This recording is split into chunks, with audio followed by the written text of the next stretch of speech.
now starts the GT. Take us into Saturday. Who wants to go first on game one? Marcus, why don't you open us up for game one? And I guess let's talk a little bit about format before we do that. So typically on a GT, they'll draw the scenarios live and everybody plays it. Was that how it was working there, or were they doing something different? They did something different. They did a veto system, actually, before each game. So it was a very interesting, and I loved the way they did it, actually. I'm a big fan of this. You picked your armies first. He told you the 3 possible scenarios. You picked your armies, and then you vetoed out. So there was a great pre-game strategy, if you will, of knowing the 3 scenarios that it could be, knowing each other's armies, deciding, okay, he's probably going to veto these ones, or these ones are the ones I want to play. I want to play this army against that army, and then vetoing out and seeing what you actually get. So there was a lot of mental game going into it. All right. I love that. And this has been a hot take, I guess, all over the Middle-earth community the last month or two on should the veto system become meta.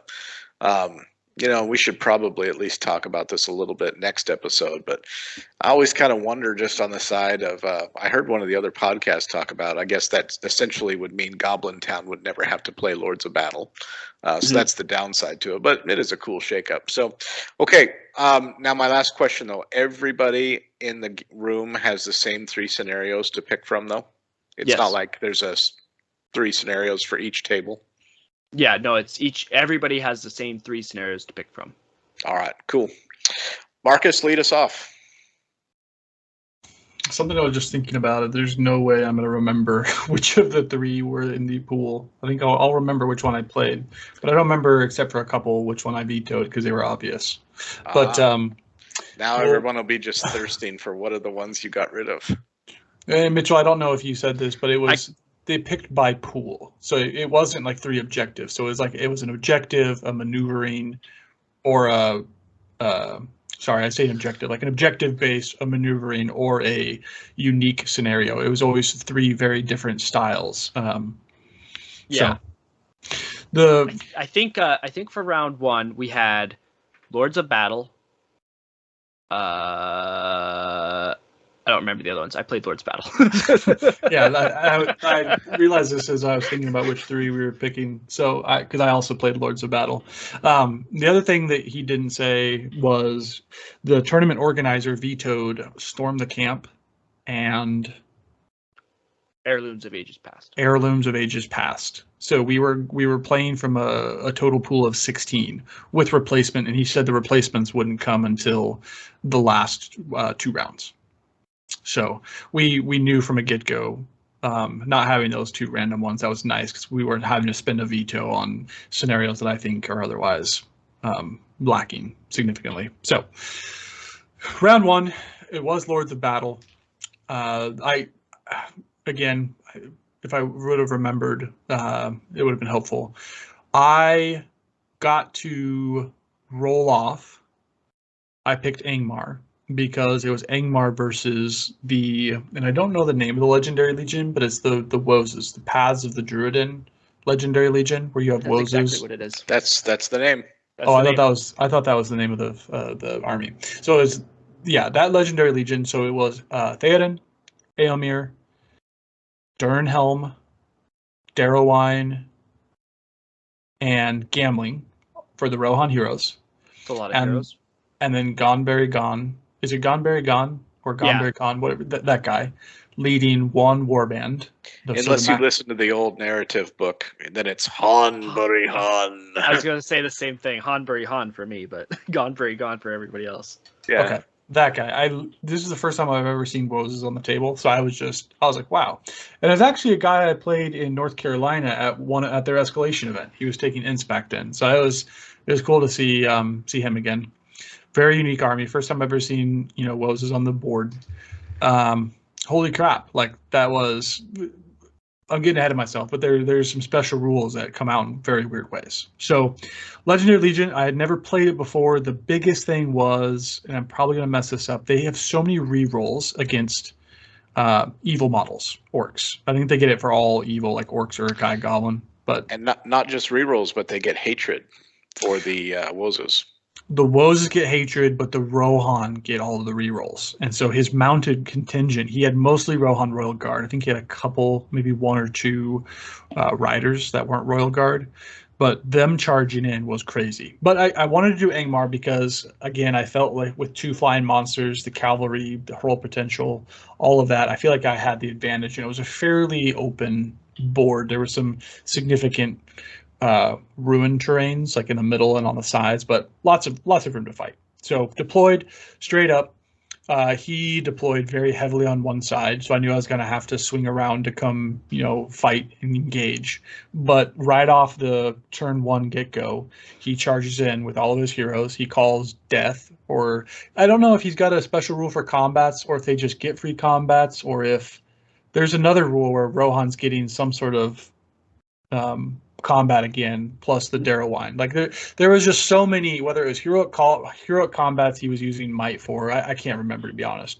But he went in turn 1 and everything, all of his combats went off, and he killed probably 8 to 10 orcs first round of combat. And I didn't. That's it.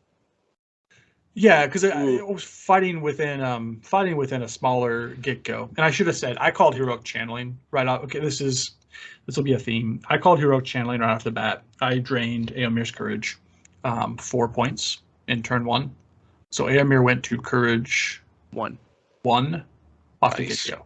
So he charged in because he charged a model that was outside of a terrifying bubble turn 1, and then Eomir didn't charge another person the rest of the game. He was neutered.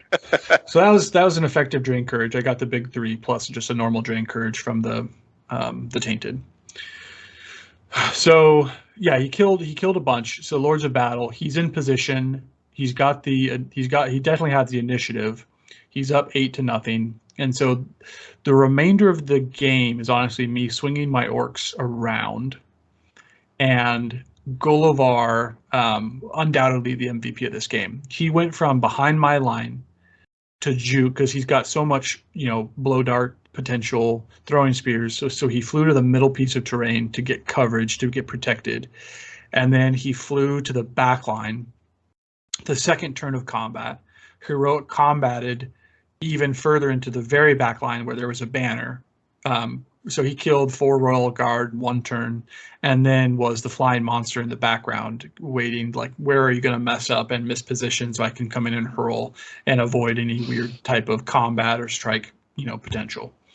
The Witch King came in, did a little bit. He got stuck just a little bit in terms of not a lot of room to maneuver because the Wozes spread out and blocked, places to land.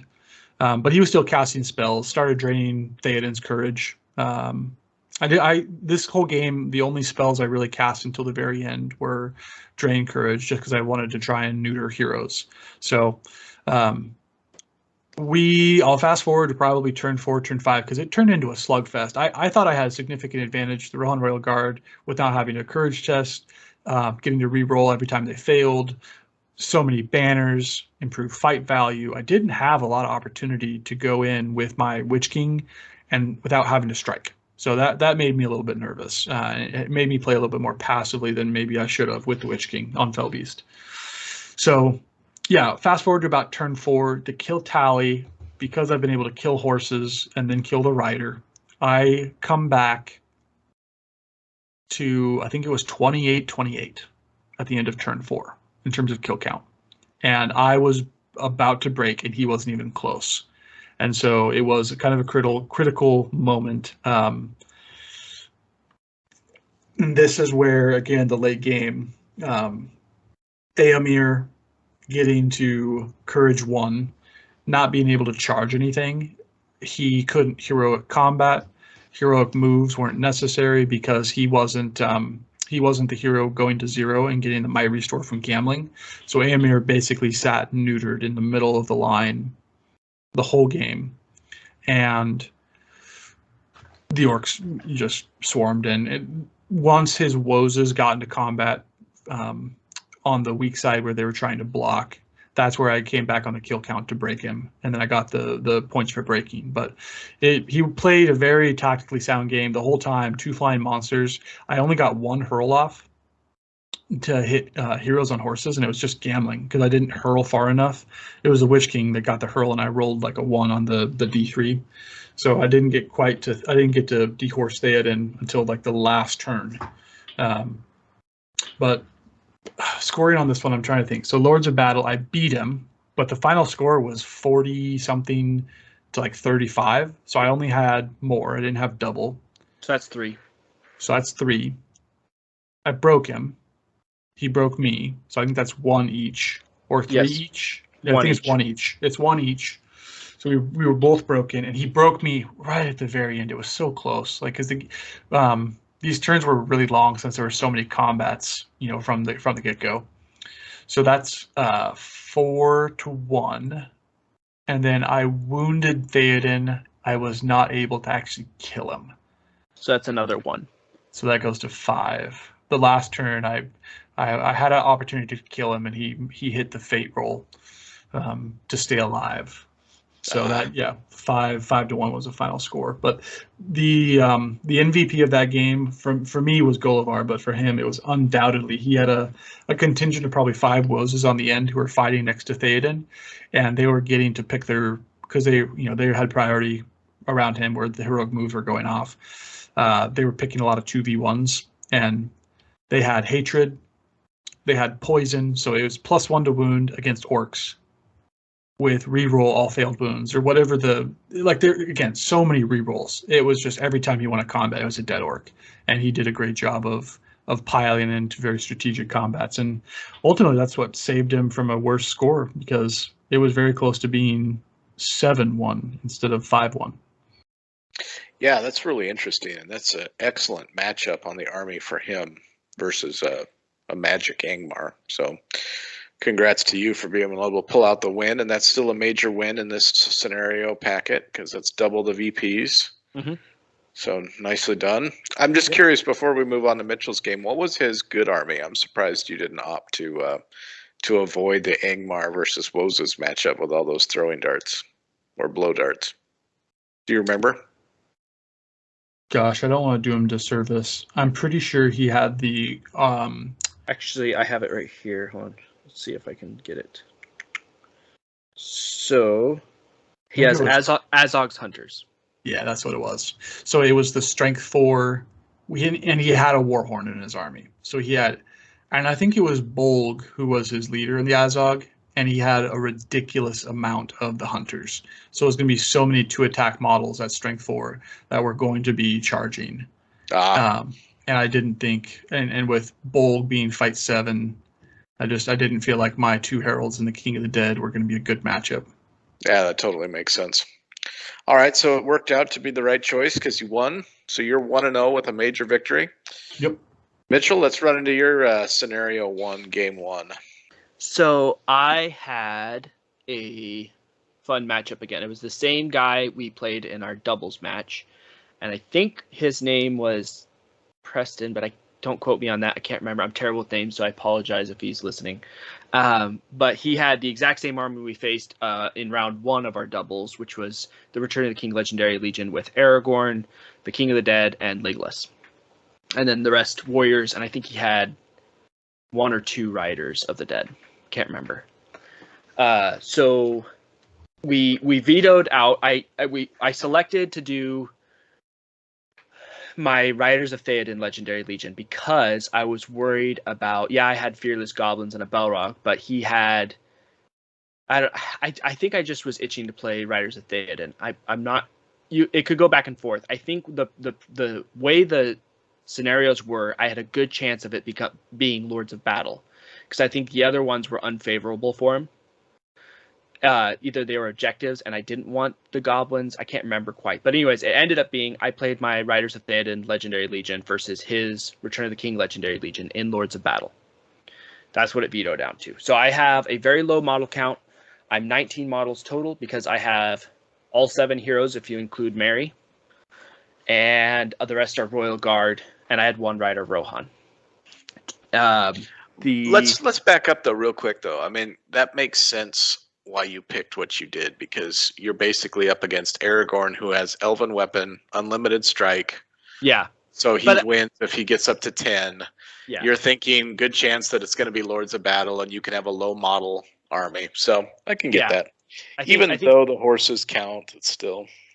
Yeah, I think that's where I was going, because even though I had the shatters, I think they were like objective scenarios where you wanted to be spread out, and I knew the Balrog couldn't be everywhere at once. So I preferred to be, if it was going to be an objective scenario, I wanted to be my heroes, my Rohan, spread out. And plus, it ended up being Lords of Battle, so it worked out good.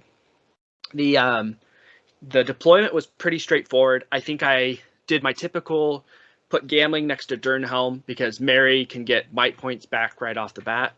And then I put who did I put far out to the left? It was Elfhelm out with them. So those 3 heroes plus some Royal Guard out to my far left. There was a building right in the middle. We were playing on a Lake Town board. There was a building right in the middle. So he had across from Elfhelm, Durnhelm, and Gambling, Legolas, and some Warriors of the Dead. Then in the middle and to my far right, I put Theoden, Darrowwine, and Eomer. And he put Aragorn, the King of the Dead, and the rest of his warriors out in front. So it was a pretty typical game, I would say. I lost priority, or I won priority first turn, so that kind of sucked. But I was like, well, even though he's going to be able to countercharge, I like my positioning. I like where I'm at. I like that I can call death first turn and really get ahead on the kill count. So I charged in. I think I put Durnhelm, Gambling, and Elfhelm into 2 models each. And the Royal Guard kind of sweep to the far left to the flank, and they ganged up on someone. I put basically the same on the right side and put my Royal Guard wherever I could. I basically got max charges, but made sure all the heroes were within 12 inches of Theoden. He countercharged. He threw Aragorn into Theoden, which I didn't like, but I was ready for it because that's just the way I wanted it to do. And then he threw the King of the Dead into Eomer, which I like that matchup. So I called death first turn, and the far left, Durnhelm, Gambling, and Elfhelm killed every single Warrior of the Dead model on the left first turn. The only model that was left standing. Yeah, the only model that was left standing was Legolas by himself. Jeez. Who missed his shot instantly, or he made his shot, but I horse lorded it. I can't remember. But they killed all the left side.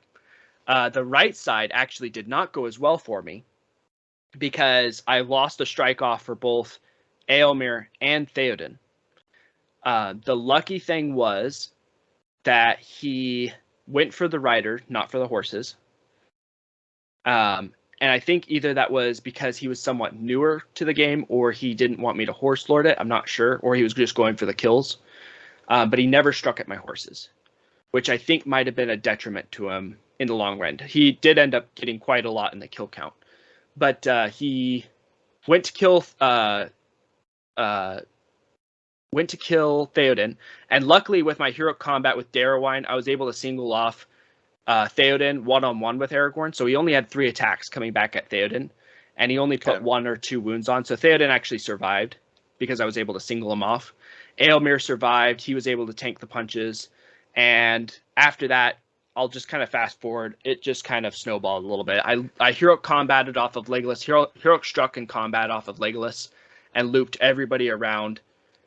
I kind of held the line with my other front. Theoden kind of worked his way away from Aragorn, and Darrowwine kind of just kept plunging into Aragorn and making him burn his might for strikes.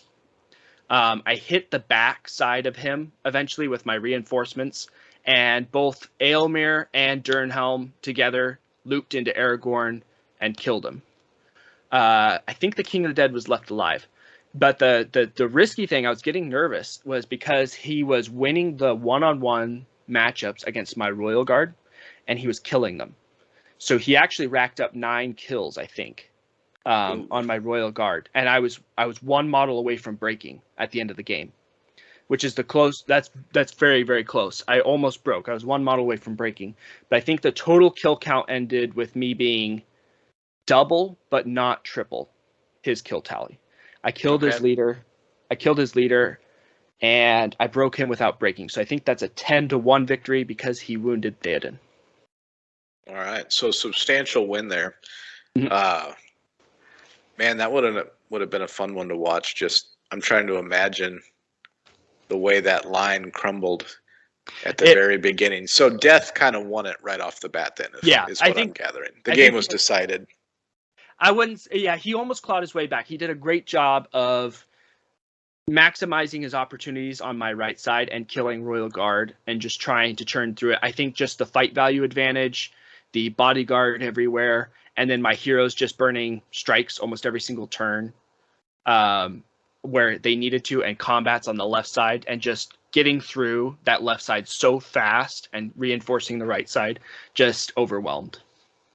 Yeah, absolutely. You know, that army's been around for quite a long time, but I still think everybody, including myself, underestimates how devastating that is when you call death early on. Mm-hmm. It's crazy. All right, so both of the advantage. Hammond boys have a major victory under their belts after round one. Let's take us into round two. Mitchell, lead us off.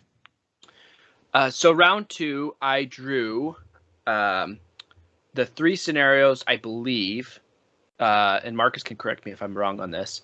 I believe it was Hold Ground, Contest of Champions, and an objective one. And I'm just going to guess that it was either Capture and Control or Domination or something like that. Maybe Breakthrough. I'm not sure. But I basically knew he was going to veto Contest because when I was looking at his army, he only brought one army. He brought a good army. It was fiefdoms allied with Gondor. So his leader was Forlong the Fat with some Axemen of Lasonic.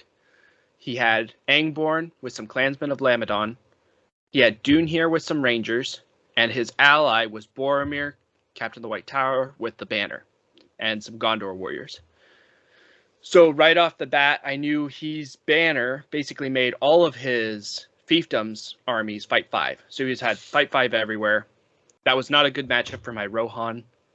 He had Boromir, who's fight 7, 6 might. He basically matched me in might with my Rohan. So I decided Rohan was not the option for me. So I knew I was going to play the Balrog pretty quick. Balrog, I have 3 Shatter Shamans, so I might be able to shatter Boromir's banner. I don't count as being broken until the Balrog takes a certain amount of wounds. So I felt like right off the bat I was going to play Balrog. But when I did that, I knew he was going to veto Contest of Champions, obviously. So he vetoed that. I pretty much right away vetoed the objective one because I felt like Hold Ground was a great one. Rush to the middle. Balrog's in the middle. He's where he needs to be. And hopefully he can take over. So turn 1, I lost priority, which is great for Maelstrom. So he came on with 2 warbands. He came in with Dunhir on my far side, and he came in with Forlong on my right side. And then Boromir and Angborn failed to come on turn 1. So I rolled for the Balrog first, and he came on where I got to pick. Great. I came in right behind Dunhir and all his rangers. It's like, great. Going to be able to delete these archers that could potentially pick off models. I needed my idea going into this matchup was minimize losses because in the end of the game, I need as many models in the middle as possible. So if I could pick off the Archer Warband right off the bat, that'd be great. So I came on with them. I rolled for my Shaman. He got to pick, came in right next to the Balrog. Great, everything's going good. I then rolled for my other Shaman, and he rolled a 2. And I was debating right then and there. This is the one with the drum in it. I was debating right then and there, was it worth burning a point of might to go down to 0 and then potentially roll again next turn but get the same result? Or was it worth saving the might? Maybe he rolls a bad roll, or I can at least use that point of might for a heroic move to at least stall and give myself an opportunity to get to the middle. So I decided to let him pick, and he picked basically the bottom corner. Not next to Forlong, but the bottom corner for me to come on with him. And so then I rolled for my captain, and I rolled a 2 again. And that one to me was not worth burning the point of might, especially with Boromir and Angborn. Or that one was worth burning the point of might because Boromir and Angborn hadn't come on yet. So You I had me opted. worried for a second when you're like, not worth burning. Yeah, no, I did Wait, burn it. Sorry, I said it backwards. I did burn the point of might, and so that way he went down to 0 might, and I stalled the captain from coming on a turn. So then basically shooting was not really a factor. I think I hit my lash with the Belrog, but I hit in the way with the Ranger because I was trying to lash Dune here. I hit the in the way of the Ranger, and I actually killed him, so Belrog wasn't able to hero combat or do anything really, really great first turn. So turn 2, I think I got priority. And I forgot I left out a warband already. I'm already thinking because this was the big mistake I made in the game. I had a warband come on the other side of the Belrog. So Dune here's warband was in between the Belrog and a shaman, and then my other shaman and his warband. Captain still hadn't come on yet, and my other shaman was in the bottom corner. So I made a mistake because I think I lost priority that turn. This is basically how it plays out. I might be merging some turns together. I hope I'm doing this justice. But basically what happened was I opted not to heroic move because I knew that the Belrog was going to be able to heroic combat and hurl through a bunch of things and potentially get Dune here as well. And I messed up because I forgot that he had won priority and he was able to pick the fight. So he basically swarmed one of my shamans without me realizing it, and then pinned the Belrog to where even if I heroic combated and I was going to do a hurl to knock over the fight where my shaman was, it was too late because he was then going to fight the fight first. So I lost a shaman. Even though I killed Dune here and I killed all the Rangers, it wasn't in time because I lost one of my shamans right after that. So that was a big mistake on my part. I messed up. So I'm down to 2 shamans left. I did delete that warband. My captain rolled a 2 again for the next turn to come on. And he basically came on right next to my other shaman in the bottom corner with the drum. And he basically and Boromir, Angborn eventually came on right next to them, surrounded them, deleted them, killed them. I was able to put up a pretty good fight with them, though. My shaman and the captain used their might great. They won the heroic move, so they were able to pin to keep Boromir from getting his charges off. I was able to burn a couple of will from Boromir for a shatter. I burned 2 will. I think I rolled a 6. Great. Boromir burned 2 will, I think, got the 6 or something. He might have had it mighted up, but he was down to 1 or 2 will. I can't remember, but he did resist shattering the banner. Yeah, I was trying to shatter the banner. He was able to resist it, but that's okay. He was down some resources, so he was getting pretty nervous about that.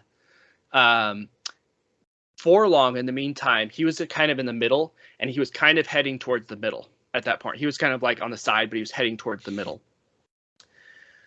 After I deleted the Ranger warband, Belrog basically rushed to the middle with all his goblins as he could. And then everybody kind of just swarmed towards the middle. We were all just heading there. Belrog got there, and my strategy was don't put goblins at risk because I need them at the end of the game. Model count's going to be huge, so I was going to really rely on the Belrog to win me this game. If he could rack up 5-10 kills, that would win me the game because I would just have the model count in the middle. So we all met in the middle. He did pretty good at staying outside of my lash for a while, but I was able to get pretty close into a charge range. And eventually, Forlong, he left him exposed a little bit. But Boromir had finally deleted the warband, Angborn. They had rushed towards the middle. They were there ready to support Forlong. So I knew if I charged the Belrog into Forlong, I was going to get surrounded. But Forlong was worth VPs, and every VP counted at this point because I was banking on the fact that I wouldn't count as being broken, and that hopefully I could break him. And I was hoping that I could kill or wound his leader, and then maybe take over the middle. But I wasn't going to bank on the fact that I was going to take over the middle. I was going to try to maximize my VPs of breaking him without being broken and killing his leader. So I did decide to rush at Forlong, and I got a lash off on him when I charged him, took a wound off of him, which he failed his fate. So Forlong is now down to 2 wounds and no fate, I believe. because I think he's a 3-wound, 1 fate hero, Marcus. So Forlong took a wound. There's a VP right there. So automatically great. Then Boromir, Angborn, and a bunch of fiefdom guys surround the Belrog. So this is like your worst nightmare. You're like, okay, well, it's going to come down to this. But I had one trick up my sleeve. I did do my And Flame on Boromir, which happens before the combat phase. It was in the shoot phase. So I set Boromir ablaze, which killed his horse, which dismounted him, which he rolled a 2 to 5 on his Throne Rider, and he wasn't able to strike blows back. It prevented him from being able to strike blows back. That's a major, major win in my book. He did call heroic strikes with both Boromir and with Angborn still. And he did get to fight 10. I thought you can't call heroic actions if you dismount. If you rolled a 2 to 5 on the chart, I thought it says you can't do anything like call heroic actions, shoot, cast magical powers, or strike blows. I just thought you couldn't make strikes. I'm not sure. I think it's just make strikes. Ah, bummer. I know. I was going for the I think the transfix is the one you're thinking of. Yeah. That's probably right. Well, we'll double check that in a minute. But basically it didn't matter because Angborn rolled the 5 on the strike anyway, so he got to fight 10. So I rolled Belrog 4 dice. I got my 6. I was really happy about that. He got his 6. It came down to a 50-50 roll-off. And mind you, that Forlong is only 2 wounds and no fate left. And in the combat with me. So rolled it. If I win the roll-off, I'm certainly going to delete Forlong, maybe kill an extra warrior. I lost the roll-off. Okay, Belrog's trapped. He takes, 20 attacks back, which could have been a lot worse because Boromir had basically 5 points of might, but he couldn't strike any blows, and that was huge. And basically the Belrog took 1 wound from losing that fight. That's it. So he's still at 9 wounds. I was like, okay, we're still doing pretty good. I still have about 25 models in the middle. We're doing pretty good. He's got about the same, honestly. And so the next 2 turns were pretty big. The Belrog was going to try to chomp through some warriors. It was rushing to the middle. We were also playing for time. This was going to be very clearly to me going to be timed out because I don't count as being broken, and it was just a matter of time of when I was going to break him. Forlong, he had the might though at that point, and I was running out of might. I didn't have might, so he basically had initiative every single turn from that point on. So Forlong got up, ran away. Not able to get to him. Boromir. Wait, he started playing 40k in the middle of this?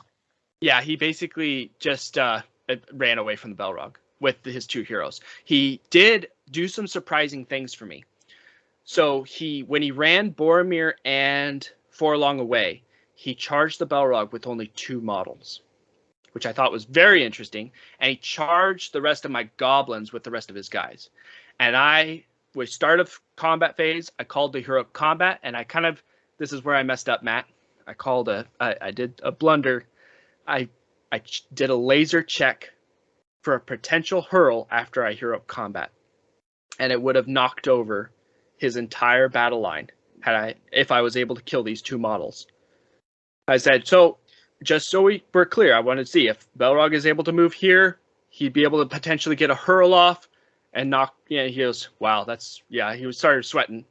Belrog, to win the fight, rolls the 6. He wins the fight. Okay, easy. Now I just need 2 3s. Do you think I got 2 3s? No. Nope. I rolled 4 2s. You only get 3s if you're playing me. Yep, exactly. So Belrog didn't get a single kill that turn. And now we're within the last 2 turns, I would say. So every kill matters. And I was really banking on the Belrog being able to not only knock down all of his line, but save a lot of my goblins from being killed. He did kill 5 goblins that turn. That's okay. We're still doing good. We're about the same in the middle. He might have a slight advantage now. Next turn. This is, I believe, the last turn. We're all fighting in the middle. I should mention my last Shatter Shaman, in case people are wondering, was doing single dice shatters on Boromir's banner. And he resisted with his last point of will, got a 6. So he got his will back. And then the other one didn't go off. I think my third will, I either got it to go off and he resisted it, or it failed to go off again. I can't remember. But basically, Boromir never had his banner shattered. So this is the last turn.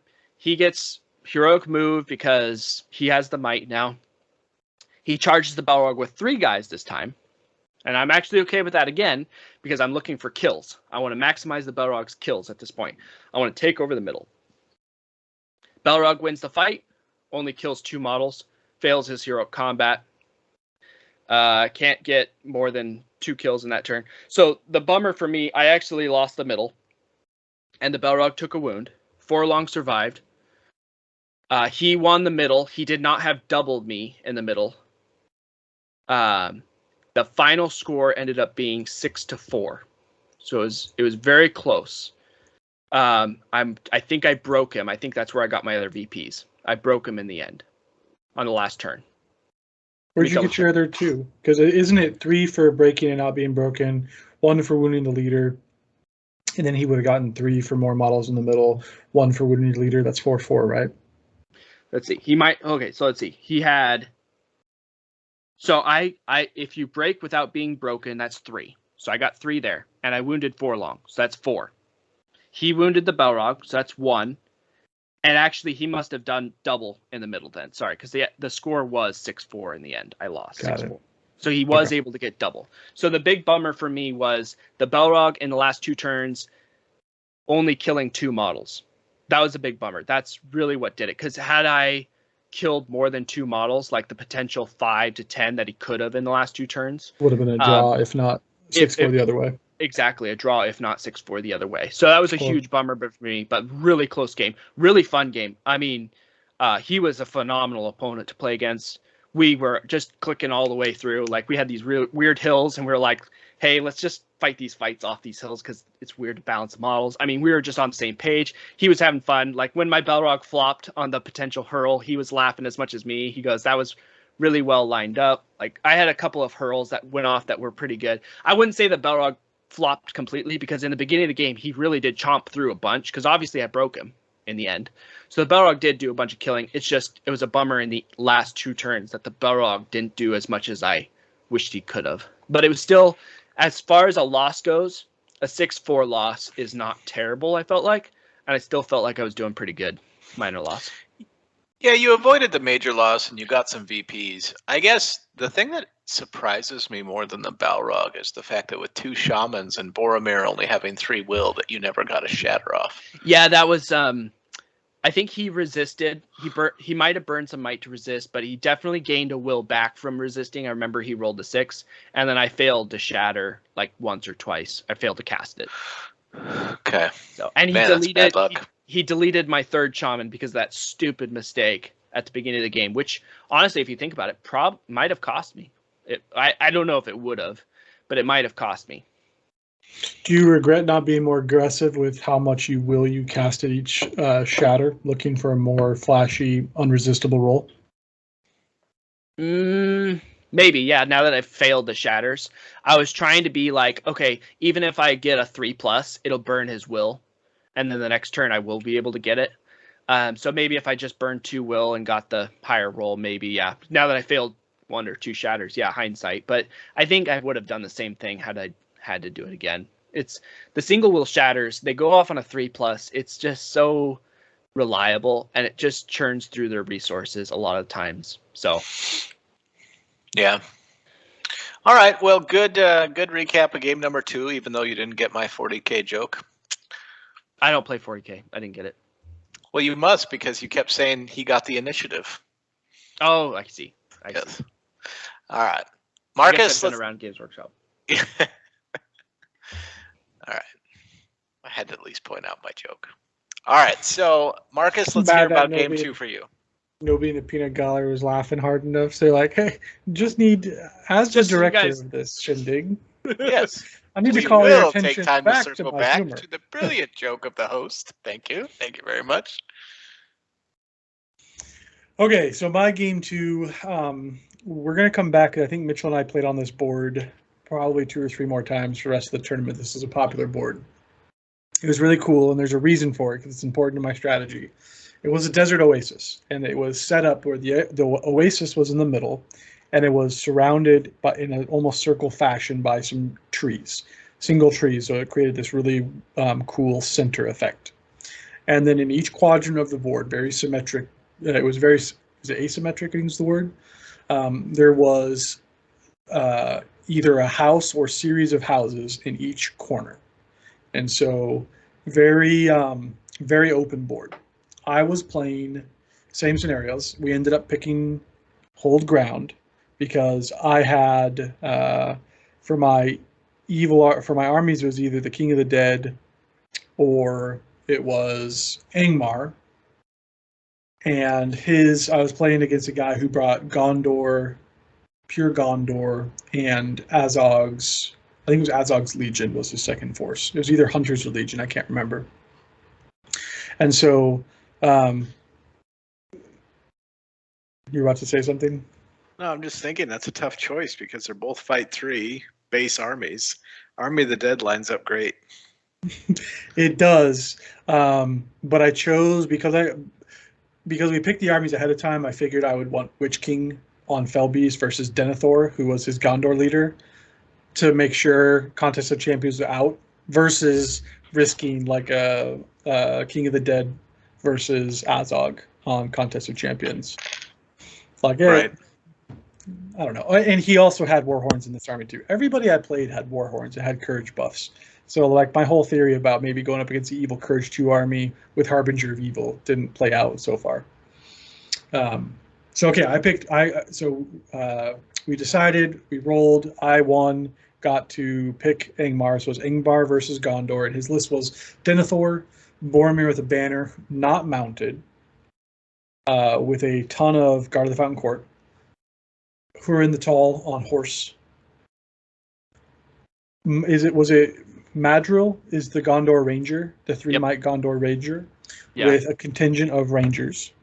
And then Hurin brought a contingent of Knights, and he had a Gondor Bolt Thrower. So that was his list.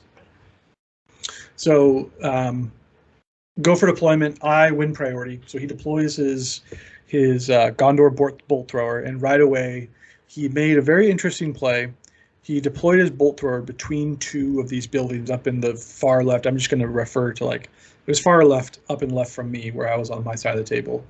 He deployed the bolt thrower between those, thinking that would provide him a really good line of sight towards the middle of the board. So then I start rolling for deployment, and I get the Witch King and the Tainted. They rolled 5s or 6s. I can't remember which. So I got to pick, and I deployed both warbands right next to his bolt thrower. And I was very specific, and I was trying to think very long and hard about this. The Witch King moved on first. He went the full 12. He flew past the bolt thrower. So I'm sitting 1 inch away from the bolt thrower, but on the far end. And so I'm looking, I was like, and then the rest of the orcs came on and basically they walled off the bolt thrower from the board edge, thinking that if he counter deploys, he's going to be deploying between my orcs and the board edge, and I'll have a battle line set up, and my hero is completely protected. The Tainted then also rolls high, and he comes on, and he blocks off the remaining few inches of available area to get to the bolt thrower. So he moves past the bolt thrower, a little bit past the Witch King, and then his orc come on and wall off. So I've effectively walled off the bolt thrower. In my mind, I was thinking, okay, walled off, first turn, I'm going to be up a 70-point advantage. He won't be able to shoot me except with the Rangers, and then I can just move to the middle and dominate the middle with 2 flying monsters and a ton of magic. And then Gullivar rolled a 2, and I didn't decide to might it because at that point it was a flying monster, and I felt pretty good about my positioning, and so he put me in the far corner. So Gullivar is, kitty corner with his little band of orcs, but they still got to go to the middle, so I didn't feel like that was a huge loss. He deploys. I'm forgetting one hero he had. He had Ingold as well. The resolute fighter Ingold, who people within 3 inches don't back away. So he deploys Boromir right up against the orc war line. But again, Boromir's fighting in an area because of the way the terrain worked. He had to come on with a squished warband. He wasn't able to bring his full warband to bear. There wasn't enough battle line space. So Boromir was fighting between a house and the board edge. And he probably had 4 other, maybe 5 other models space to fight in a battle line. So it was really compressed.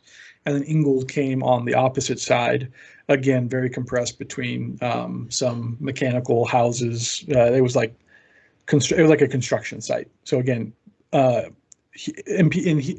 blocked by terrain in a really bad spot, but trying to get to the bolt thrower to make the best of it. And then Denethor was deployed on the opposite side of the board. Hurin was deployed around in the middle between Boromir and Denethor up on the top end. So, and then Madril came in next to Denethor, way off in the corner. So we're totally spread out, but with a huge cluster of models around this bolt thrower.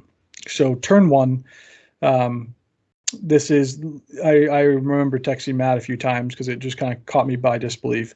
I felt like a person who saw heroic combat for the first time in his entire life playing Lord of the Rings. Siege engines don't count as moving when they're deployed in Maelstrom battles, turn one. And I thought they counted as moving, turn one. And so essentially what I did is I put my Witch King on Felbeast and the Tainted on Horse, literally, and I have a picture I'll have to post on Instagram, literally 1 inch away from a bolt thrower. That's just looking right at him. And so he's like, okay, I'm going to shoot. And after a quick rules check to make sure he wasn't pulling this out of his butt, and the TO, we were playing like right next to the TOs, and they were just laughing. They're like, yes, that's absolutely legal. They like were looking in the rule books while we were playing. I felt like an idiot. Bolt thrower. She's like, I'm absolutely. Just reach out and touch it, Witch King. Then it can't shoot. Just reach out 1 inch. He was sitting 1 inch away. And where did you direct your spell? Yeah, There was no spell casting turn one, because why would I waste will casting spells on people who I didn't think could shoot? So I had two. You could have instilled fear in them. Or you could have compelled them into you and hero combat into the rest of them. Oh, this is why I guess I don't play with flying monsters enough. I thought no first turn charges included shenanigans, but your last story from last game proved me wrong there. Guys, I wasn't thinking about it. Like, I'll show you a picture. His freaking thing was completely surrounded by 30 orcs, a flying monster, and another spellcaster. Like, there was no way. This is brotherly love. You basically just admitted you made a mistake, and we're just piling on. Like, oh my gosh, why did? No, it was. Yeah, let's forget about my mistake. Let's go on to yours. It gets better. We're used to that from you, Mitchell. This is shocking. Whatever. Kick me while I'm down. It gets better though, because who rolls a 6 with his swift reload? The one time he needed 6 shots. Who rolled 5 hits on the Witch King with his 6 shots at strength 7 or whatever it was? The one thing that went my way in terms of luck, the one thing that went my way is every single shot. I think it was 4. It was 4 hits, not 5. All 4 hits hit the Felbeast. He didn't get any on the the 1 through 4 or 5, 6 for the monstrous cavalry that helped me a little bit. So everything went on the Felbeast, and he killed the Felbeast. It was Felbeast have 3 wounds. Yeah, he put 4 wounds on the Felbeast, just obliterated it. And so the Felbeast is out. Turn 1 of shooting, and Witch King is now on foot, just walking around like a little, like Crown of Morgul. Like, who cares? Like, he is very neutered. So there's 50 points. It was supposed to be 70-point advantage to me after the end of turn 1 or turn 2, I guess. And it ended up being a 50-point advantage to him, and one of my best offensive units crippled turn 1 shooting. So that definitely put a tone on the game. I went from feeling more than confident about the matchup and the board. Like, I was honestly thinking this could have been a pretty big victory just based on how the deployment ended up going. I thought I had the ability with flying monsters to control engagements, and he completely flipped that on its head. So then in turn 2, it goes to trying to manage. Now I have Boromir. Oh, by the way, one of the best combat heroes with 6 might, who is fighting orcs. Boromir is now right here, about to munch through 30 orc warriors. So I played very conservatively in terms of I would charge. I did get pretty fortunate with priority rolls the next 2 turns. I won both. And he didn't opt to counter, because for the first turn, he's got 6 might. And if he's either going to combat and press his advantage, and he can't go anywhere. He's trapped between the board and a building. So I played very conservatively. All of his Fountain Court Guard, I charged, 2 at a time, with one orc with a spear support. So it was a lot of it was a lot of 2v4s, 2 versus 4s with his spear support. And Boromir, I also charged one guy, one shield guy with a shield guy right behind him, with the thought process that every single combat I'm just going to shield, and then I'll have another shield guy right behind to replace. As soon as he dies, he's just going to get replaced by another shield. So I was going to keep sending them shield guys who could stall. And then Ingold, it was pretty much straight up. It was, enough orcs to counter his in more traditional combat. Gullivar started rushing. He did bubble a little bit around the bottom half of the middle just to stay out of shooting range of the archers that were marching forward. And then the orcs basically in Gullivar's warband went straight for the middle. He pressed a little bit. Hurin went to rally to where the Felbeast just died. So I had knights coming in, which was scary. Hurin plus, I think it was 4 knights. He had 5 knights. I can't remember what the number count was exactly. So I went pretty aggressive on spell casting. I didn't do anything at Boromir right away. I went Black Dart heavy, and I started targeting with the Tainted, who was still on horse. I moved out, Black Darted, and I came back. The Witch King moved out, Black Darted, and I moved back. And I'm also trying to kill this stupid ballista. What's it called? The Bolt Door. Thank you. I was like, what is this for? The Avenger Bolt. The Avenger Bolt Door. No, that's the stupid bolt thrower. That's what it's called. I killed the bolt thrower, the second turn of combat, but I was trying to kill the warriors and the lieutenant who were manning it. So this stalemate up in the corner, it lasts for another 2 turns. Boromir honestly is rolling really bad. I think he kills the guy. He fails the second. He doesn't kill the second model. So Boromir didn't maximize his kill the first opportunity he could. Second turn, it's rinse and repeat. I win priority. He doesn't have an incentive to really counteract because he's still going to be combating, and he's stuck in a weird way. Now Boromir is directly against a house, so he's stuck between his own models in the house now. He does nowhere to go. Again, keep feeding shields. His Gondor force is just winning duels, not really killing a lot of guys. So it's okay, but here comes Hurin, and it was one more night because I killed 2, I think, with Black Darts, and so it's Hurin and one more. Killed the third one. So now he's down 3 knights before combat.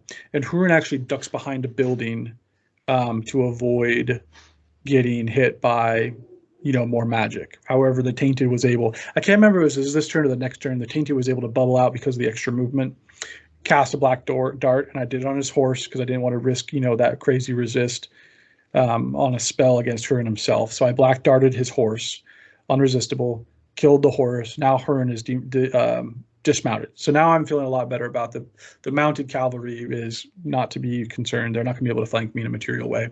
Now I'm thinking about how I'm going to get back to the middle, right? Because these turns are taking an incredible amount of time. There's a lot of movement as his force is coming to the middle. My force is coming to the middle. There's a lot of shooting where he's doing individual shots because there's just not a lot of options. A ton of combats. So we're getting down to there's only a couple turns maybe left in the game. Kill count is basically flat. I've killed a handful. He's killed a handful. There's not a lot of killing. We're in probably turn 4, turn 5. The bolt thrower guys that have been surrounded all freaking game. They were within 6. This is the stupid part. Boromir deployed within 6 inches of 2 of them, and so they got the fight value boost. And so they were higher than my orcs. And I wasn't willing to put a ring rate then right away and risk a move and losing a turn of spell casting. And so his guys were rolling hot on the duels, and those guys made it. One made it to the end of the game without dying, but 2 of the 3 models made it to like turn 5 before they died, being surrounded and trapped with like 3 or 4 orcs every single turn. So I went way too heavy in investing resources to try and kill them, but c'est la vie. I was mourning the loss of my Felbeast. Okay, so this is where the tactics, I think, made a play. So we're about turn 4. Gullivar has now flown back to where my wraiths are, the general area. And if you remember, so I'm flying, I kind of bubbled down and around, and that's where Ingold's warband was. And so Ingold started sending a few of his models. He was getting ready to make a break for the middle because he understood the game was coming to a conclusion, and he wanted to start getting guys in position.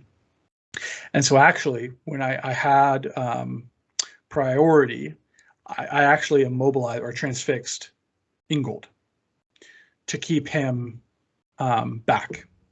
And what it did is it forced him to keep 3 warriors with Ingold to make sure Ingold just didn't get swarmed. Then he charged, I think, 2 or 3 other Minas Tirith warriors towards the middle, who were in range of Gullivar. So Gullivar flew over some crazy terrain, got into a combat, and unfortunately, he had 2 Citadel Guard longbowmen mounted. Those were the other 2 units. There was 3 Minas Tirith Cav, and then 2 Citadel Guard with longbows on horse, who were taking pot shots, very scary pot shots, at 1 wound ring rates. Gullivar flew into combat with these couple Minas Tirith. I think I charged 1 because, again, I'm just at this point, I don't want to tempt any fate. I charged 1 soldier with the ability to combat and then fly into the 2 Citadel Guard. And it was like 11 inches, 11.9 inches. It was just on the cusp of range. It was so close. So Gullivar gets a clutch combat, kills the warrior, flies into the 2 Citadel Guard, kills them. Gullivar is now positioned perfectly in the middle with some strategic trees blocking material shots, and the Rangers are out of position. So now the Rangers have to just full book it, and they're going to be intercepted because they're rushing basically the same way as my orcs. So now I'm in a really good position. I can block off the Rangers. Denethor is having to retreat now because Gullivar just moved 24 inches, and now Gullivar is within threat range of jumping on Denethor, who only had like 2 Citadel Guard protecting him. So he had to back off with those models. And the Witch King and the Tainted start coming towards the middle. Tainted still on horse, getting low on resources, but I'm feeling good. And at this point, from a break perspective, we were close. We're gonna have to talk about scoring. I'm not going to spoil it. Look, I remember the scoring in my head. So we were close in terms of breaking probably 10 models each away from the break point. So close in terms of kill count. Boromir has just basically been stonewalled this entire game because now that I got Hurin off his horse, Hurin is not able to come into the fight. I can go back to immobilizing and peppering Boromir with stupid spells. He's also rolling horrible on his duels. Okay, so now I start coming back to the middle, and I made a couple unfortunate plays here. The first is he is now in with his Rangers. His Rangers are all in threatening range of Gullivar. The rest of Ingold's warband is now in threat range. They're right on that bubble of hold ground. The Witch King and Tainted are right on the bubble. Everybody's here. So I had a move with the Tainted. I came in and still feared. I blew all his will. It was last turn. We're in the middle. We're fighting. I blew all of his will and still feared. Got all of the Rangers to run away. So now his warband of like 8-9 Rangers off the objective. Gullivar, who had gotten shot a few times, he was lower on wound. He got down to like 2 wounds, then was able to pick a combat of like 1 guy, so he could combat regen, kill 2 more models. And then my orcs were able to wall off a few people. But what I did is I didn't measure close enough. I assumed it was closer than it was. And my orcs went to body block the last of his Gondor troops, the Citadel, Denethor's warband, to block them from getting a chance. So I just kind of spread them out, control zones. There's no way they're getting to the objective. But I did that. What's hold ground? 6 inches from the middle? I did that battle line 7 inches away. Oh, and no. I probably had 7 to 10 orcs, 7 inches away. So pretty critical mismeasure. On the other side, I had some combats, but I had combats where I was engaging Ingold's warband, where Ingold I was on the outside. So Ingold's troops were between my warriors and the objective. And so if for combats that he lost and wasn't killed, he would actually back into the 6-inch bubble. And so just speeding through this last combat, we pause because we know it's last turn. We do a quick tally. He needs 7 kills to break me. There's no way I'm going to functionally break him. It was just a little bit too far off. Or however the math works. We're going to have to talk very carefully about scoring here.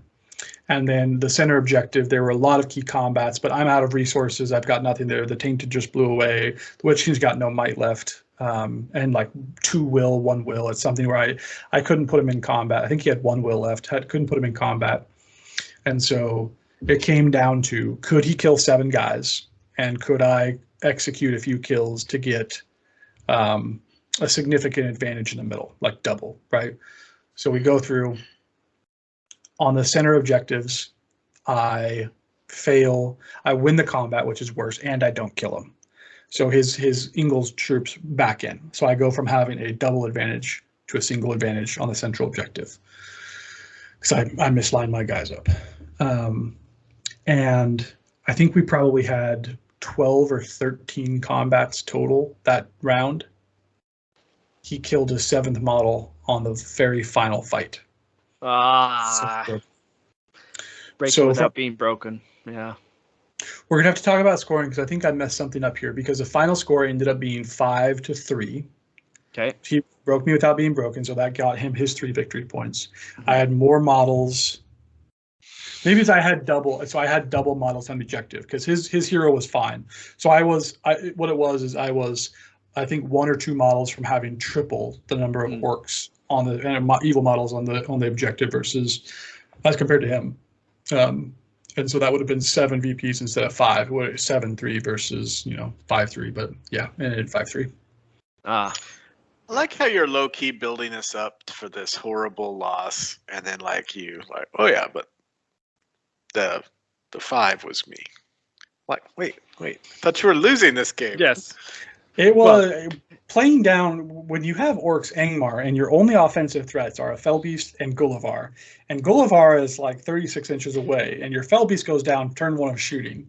I was feeling stressed. Well, it sounds like to me, though, you had that nice little trick up your sleeve, which won you at least the game, because had you not have the Instill Fear on that final turn, I wonder, would you have had even double? Would you even had more models? With how many rangers were?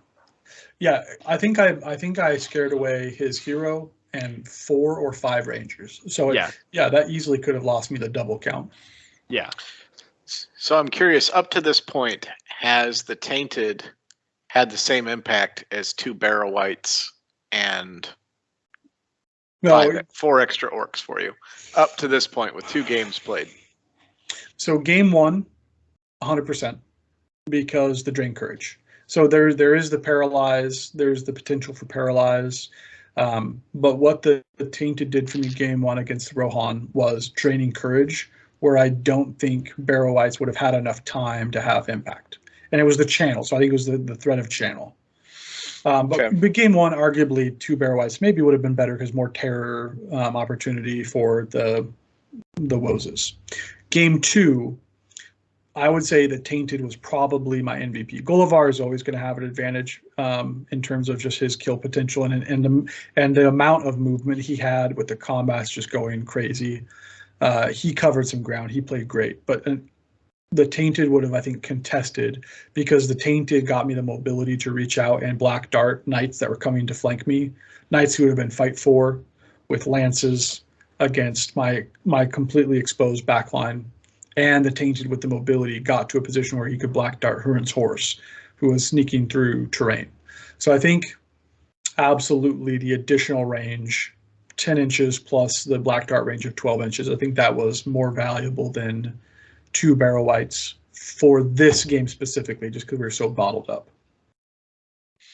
All right. Well, nice job playing back from a deficit early on. I can't get this picture out. I don't know what movie it was. I think it was Pirates of the Caribbean, where the one pirate lands on the side of the ship and the cannon is sticking out and shoots him as soon as he hits the ship. I feel like that's the Witch King in this round, but it was comical, because once he told me what he was about to do, he was laughing. He's like, "Well, I'm going to shoot."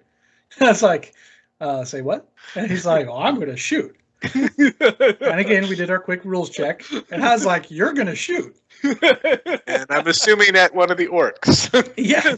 And he's like, and I was like, "Of course you have swift reload." He's like, "Yes, I have swift reload." And I was like, "Well, then of course you're going to roll a 6. And then he grinned and pulled 2 dice, rolled the 6. He's like, "Of course." And I was like, "Okay, great." And then he rolled 4 hits. I was like, shit. Because at that point I was like, maybe there's an opportunity, we'll bleep that out, but maybe there's an opportunity where he doesn't get all of the hits. Like maybe he gets 2 hits, 3 hits. Okay, I'm wounded. Am I dead? I've got 2 fate. Fell Beast has got 3 wounds now. 4 hits, 4 wounds. Fell Beast dead. So, wow. I hope you at least used the voice of Saruman and tried to convince him that you were really upset you left some orcs out in the way. Oh, I tried to be. I forgot you can shoot. I left those orcs right there. With swift reload, you're going to get at least 4 of them. Oh, it was, guys, I pedaled myself like no business. I was like, hey, are you sure you don't want to split fire? The Tainted is literally right next to him. Like literally they're side by side. You don't want to put any shots at the Tainted. You could kill his horse. The problem is, if knowing my luck, if I was to do something like that where I convinced them to split their targets, they'd delete both of them. Like knowing my luck, I'd be like, no. After seeing 4 hits, yeah, very possibly. So All right. Well, nice comeback on the win in game 2. So you're 2-2, Mitchell. You're 1-2. Let's jump into round 3, which the final game of day 1. Yes. All right. Let's hear it. So final game of day 1, I have 1 major victory and 1 minor loss so far. I actually played Robert, who Marcus just played. So he had the exact same Minas Tirith list, and he had the Azog's Legion list with Azog, a Gundabad captain, a Hunter Orc captain, I think another that was what, a Goblin mercenary captain with a bunch of Goblin mercenaries. And he had So this is real Azog's Legion. This isn't the new. Yeah, this is real Ambush. Azog's Legion. Yeah, Okay. This is real Azog's Legion. And We also, can we rewind a little bit? Because one thing you just remind me, because we got to give a shout out, because Robert, his Gondor army was 100% custom. oh yeah, Hurin on his horse was custom. Yeah. The foot model, he actually did some work on the arms and the sword. So Hurin the Tall on foot is like leaning on his sword. He changed it to like a combat pose where Hurin was, more action ready. His bolt thrower, his Avenger bolt thrower was custom built. Beautiful. All of his Fountain Court guard had customized, wear gear, so they looked a little unique. All of his Citadel guard were custom made on horse. They were actual Citadel guard who were mounted units. It was an immaculate army. I didn't see his Azog's Legion, but I'm assuming it's the same thing. well, his Azog's was just as beautiful, and he told me he had just painted that like that week or something like that, rush painted. It looked amazing. It really did. It's difficult to make an evil army pop. That army popped. It really did. Especially his Gundabad's bats swarms, the Gundabats or whatever people are calling them. Those War bats, right? Yeah, war bats. Those looked really good. I think he had like 4 of them. I can't remember. I think he had like 3 or 4 of those. So we've been released the scenarios. The one I picked eventually was to the death. Marcus, what was the scenario you played? Command the battlefield. Okay, so to the death, command the battlefield. Do you remember what the third one was? Was it reconnoiter? I think it was reconnoiter. That sounds right. I think it was reconnoiter as the third one. So those were our scenarios. And he has 2 armies. I have 2 armies. We roll to see who's good, who's evil. I won the roll off, so I'm trying to pick which one I want to play. Do I want to play my good versus his evil, or my evil versus his good? Do I want the rematch against Boromir and get that shattered banner or whatever he had? Like, I was trying to debate this, but while I was debating this in my head, Robert, who was a phenomenal guy to play against, he was talking, and I was telling him about my army and what I have. I told him about the Balrog list, and then I mentioned my Rohan list. I said it has all 7 heroes. And when he said that, he goes, oh, so Azog would just munch through that. Or he said, Azog loves that, or something like that. And I remember thinking in my head, like, I don't know if it was like, well, I'm going to prove you wrong or something. I don't know what happened, but in my head, that just rung a bell. I'm like, I'm playing Rohan. Yeah, I know what went through your head. Easterlings are bad, huh? Yeah, exactly, right? And I was like, I think what through my head was that because he was so reliant on Azog, I might be able to bait Azog out and kill him pretty quickly, knowing that I had so many tasty heroes for him to come after. So I said, I'm playing my Rohan. And we vetoed out. I believe I vetoed out command the battlefield because I had low model count, and he vetoed out reconnoiter because I was so fast. Or maybe it was vice versa. I'm not entirely sure, but we played to the death. Which is basically break them, don't break, kill the leader, and I believe have a banner. I believe that's the other one for To the Death. I actually have it right here. So banner, kill the leader, break. But break's weird on this one. It's like 3 and 5 for breaking and not being broken. I think it's 2 and 4 for leader wounding versus killing. It's heavily influenced on those two. Oh, and the last 2 victory points are if you quarter your opponent. So I deployed pretty straightforward. I deployed right in the middle. I have 2 banners, obviously, so my goal was keep these banners alive. And I was trying to see, because I have the single drop warbands, I was able to drop just my single drop warbands and see where he came on entirely with his army, because he held his goblin mercenaries in reserve. So I deployed those up. Azog kind of deployed right in the middle across from me. His hunter orcs was next to him, along with his Gundabad warbats. He had deployed his Gundabads with all the heavy armor. Those are the D6, strength 4, I believe, fight 3 orcs, in the far corner, away from me. And I believe that's because that's where he had his banner. So he was like, I'm going to castle up here with these guys. And I was looking at that and go, sweet. They're way out of position. This is going to be really my chance to try to bait Azog out.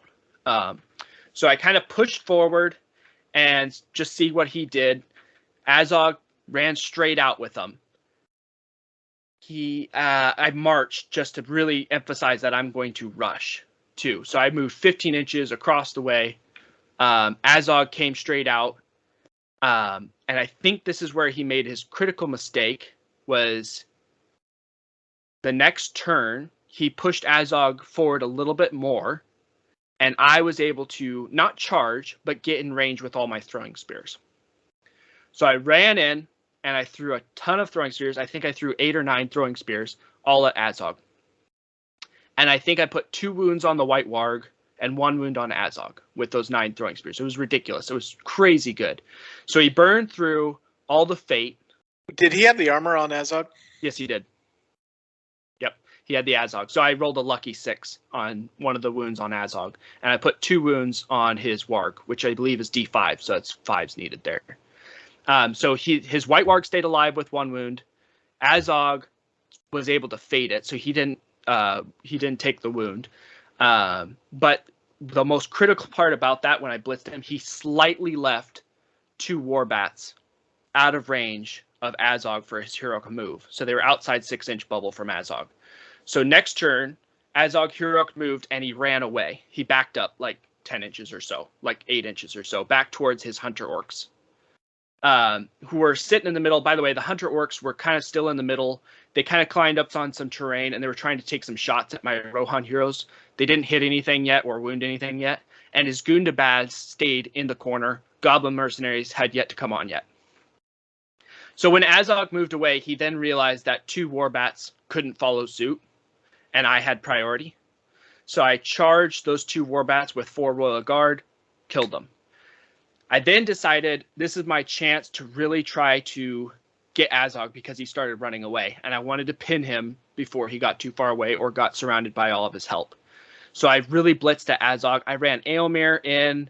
I was able to charge a Hunter Orc. I ran Durnhelm, Elfhelm, Theoden, Gamling, and Darwine up as far as they could. And I was really trying to press the advantage on Azog.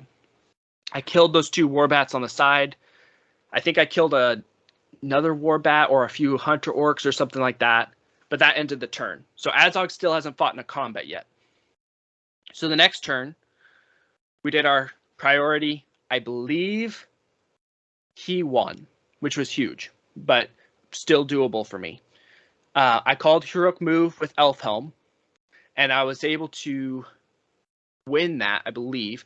But he wasn't able to bubble everybody that I had pressed up with, only the right side.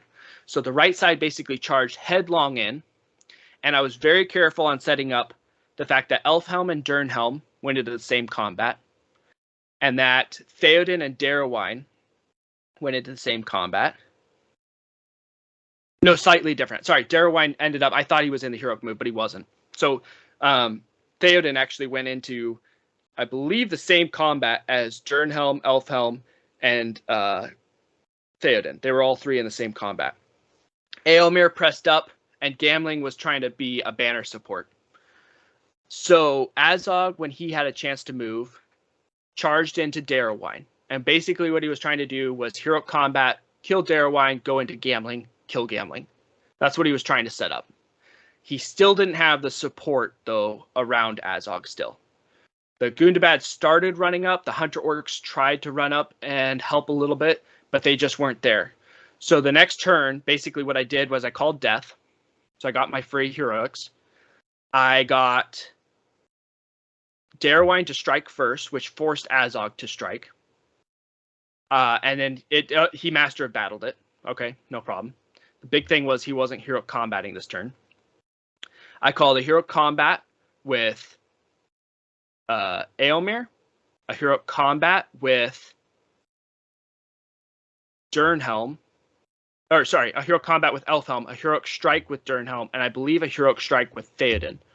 I was really making up. And basically all those heroes, heroic combated, looped into Azog. We did a strike off. We both got to 10 because I had 3 striking heroes. I was able to roll the 5 with one of them. So I was able to get it to fight 10. Azog's fight 7 already. He easily rolled the 3, got to fight 10. He's surrounded and trapped. I've got huge charging bonuses. I won the roll off. I killed Azog.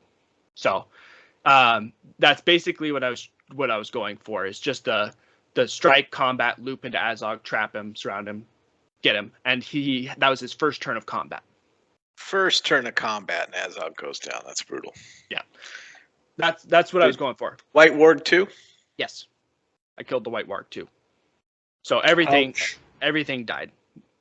The big thing too, I will note, which plays into a big thing, is I have yet to lose a model.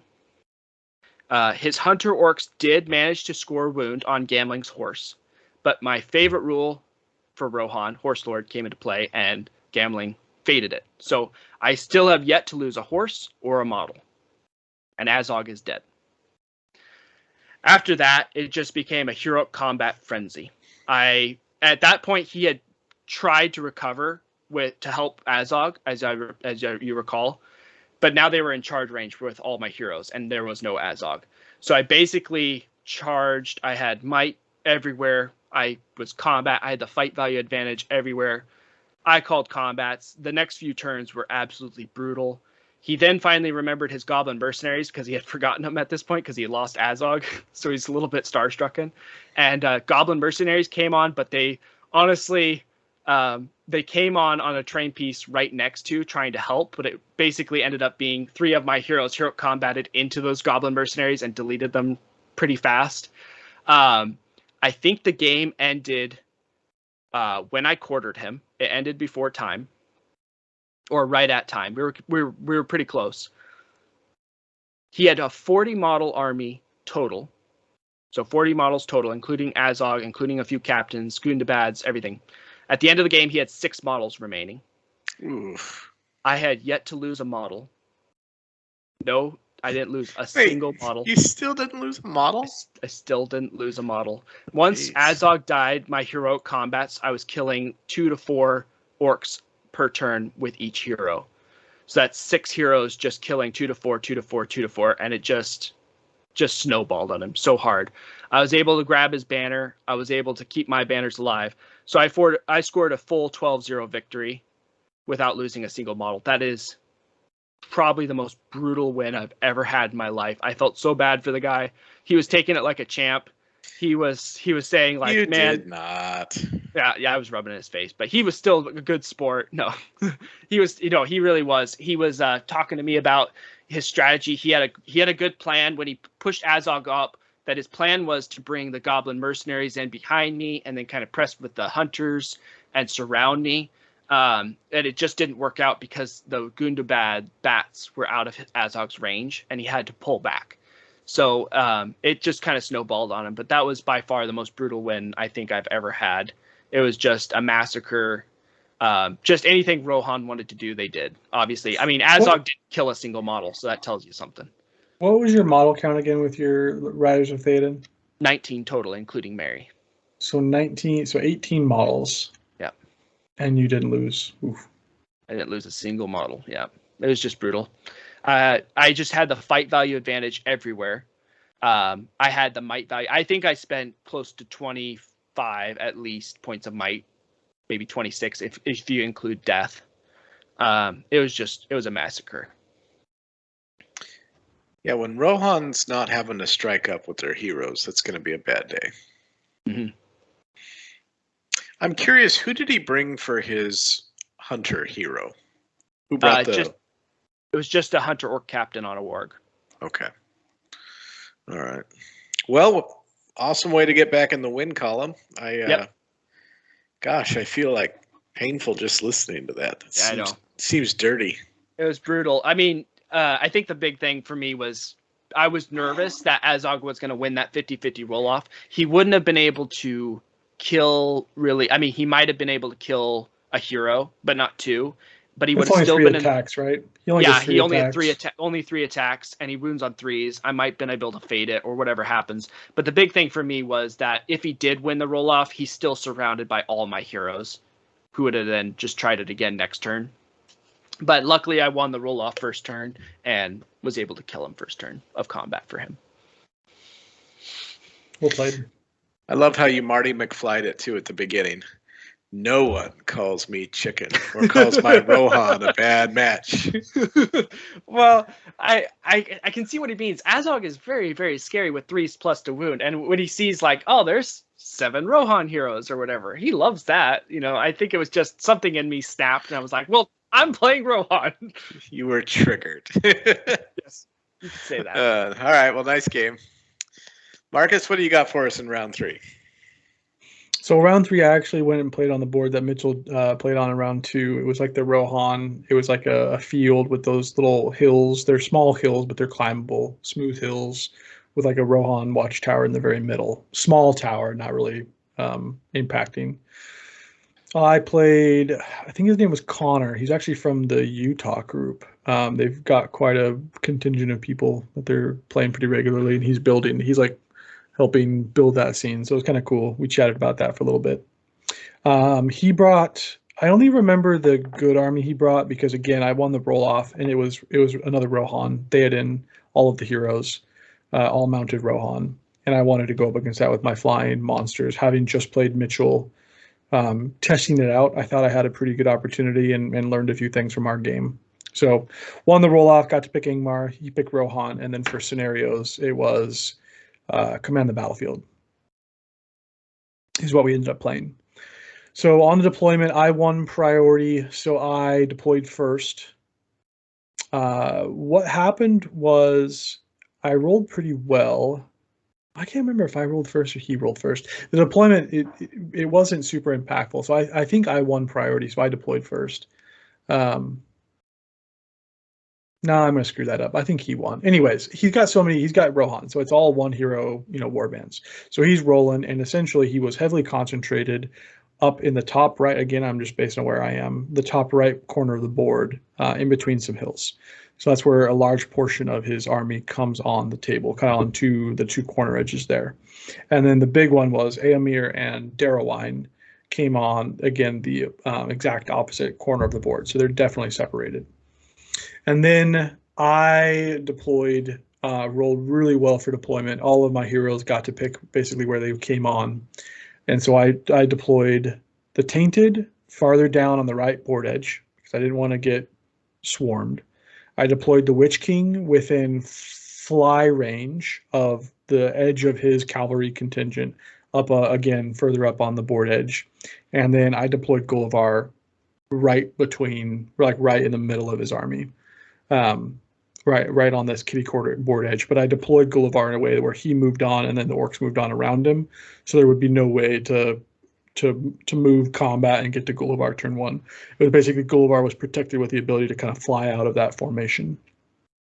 And so right away, his forces split. He's got a lower model count. I think he had somewhere in the mid-20s because he didn't have as many heroes as you brought, Mitchell. Mm. He had Gambling, Theoden, Aemir, Darrowine, Durnhelm. That's 5. He didn't have Elf. Is that the 6th one? Yeah, Elfhelm. Okay, so Elfhelm was converted to Rohan Royal Guards, so just a little bit higher numbers. So right away he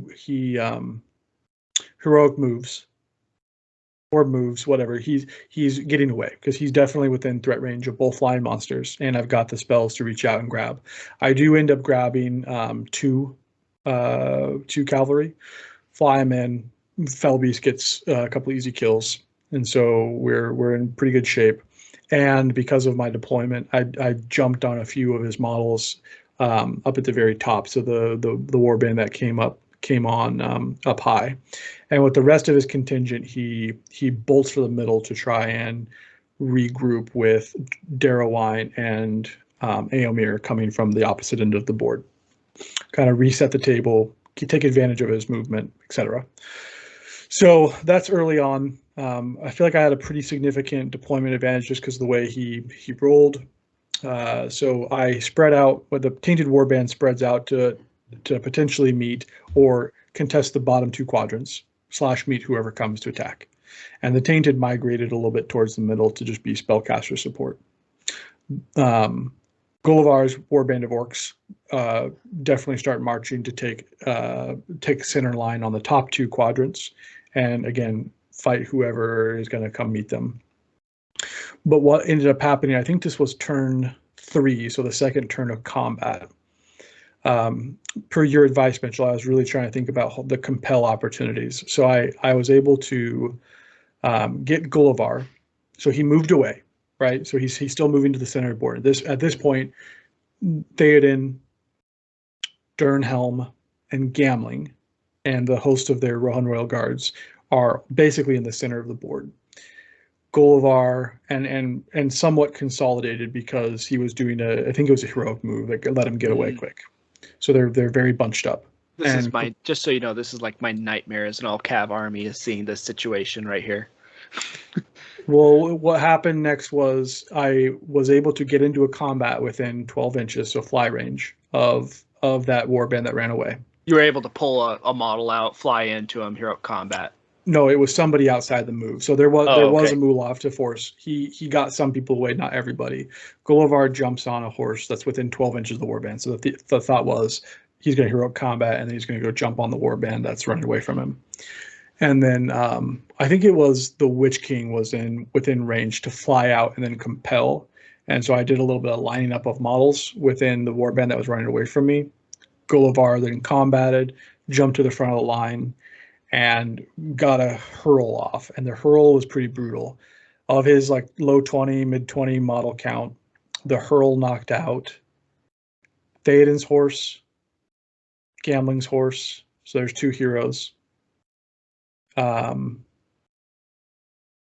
I think it was 4 Rohan Royal Guards and a warrior. So I think it was a 7 horse hurl, dismounting a lot of units. And so from that point, he was significantly on his back foot.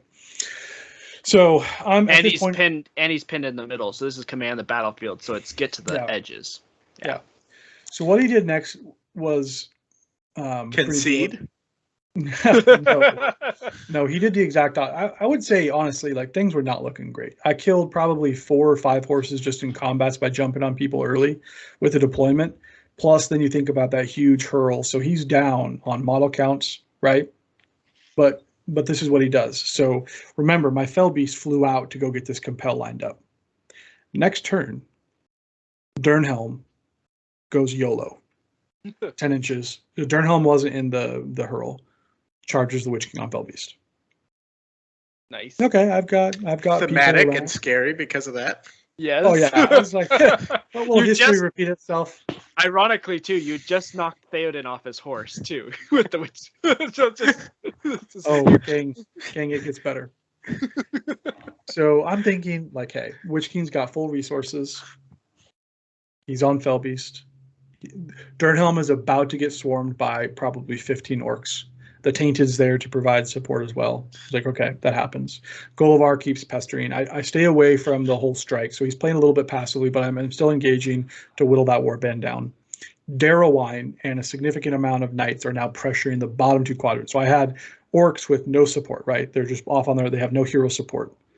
They're down here. And Durnhelm engages hard, and Darrowwine engages hard, and in my mind, I started to get concerned because he engaged with a charge. They're Rohan Royal Guards. They get the charge, they get the strength bonus, and I have some D4. There's a lot of D4 because of shields, a lack of shield. I didn't have shields on all of my spearmen, and so he's able to get to backline and pester.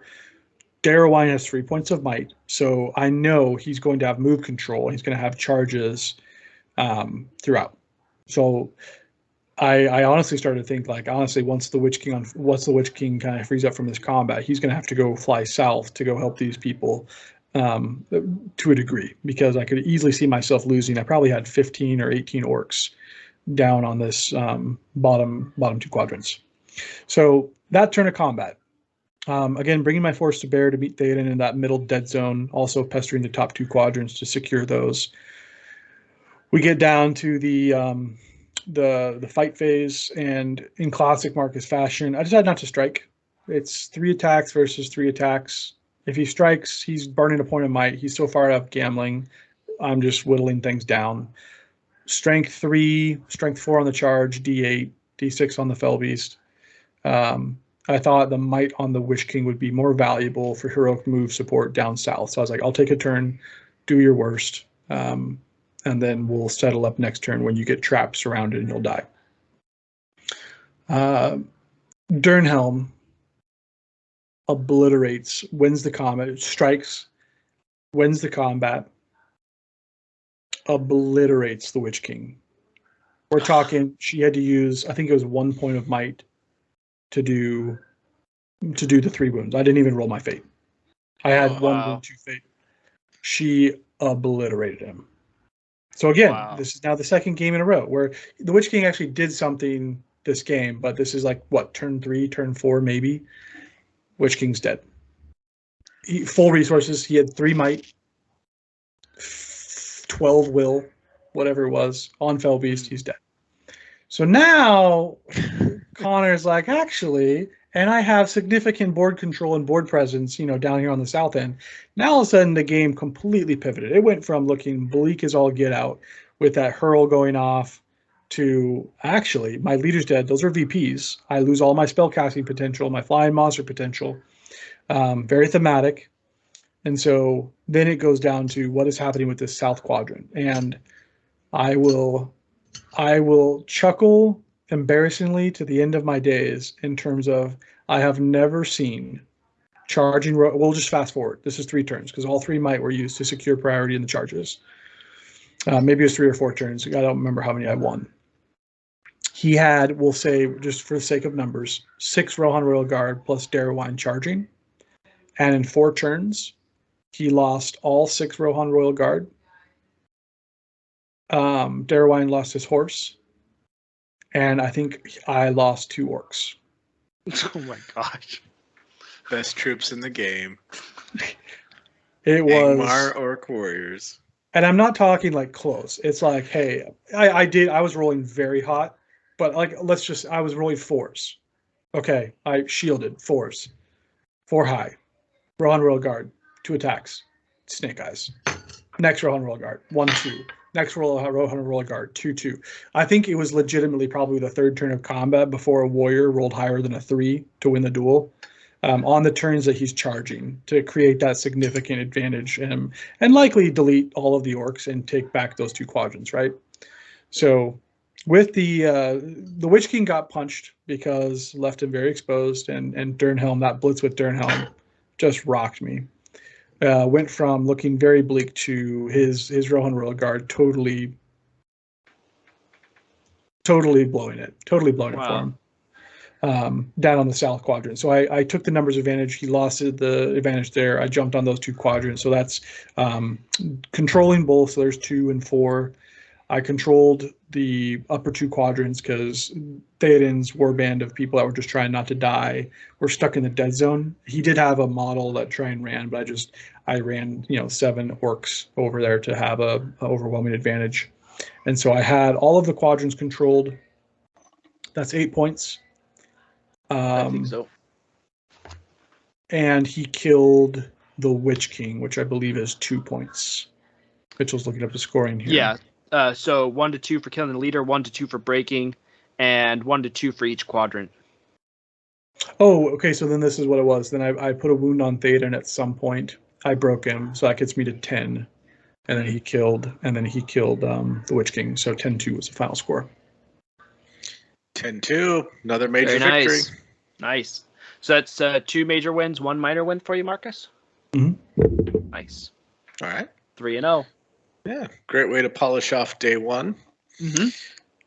So he's 3-0 and you're 2-1, Mitchell. Yes. Okay. Yes. With a minor loss. And Marcus, you've only played your evil army through day one. Yep, Ingmar. only Ingmar. Ingmar, all 3, and Mitchell, you played 1 Moria list. Yes. 2 Okay. Rohans. All right.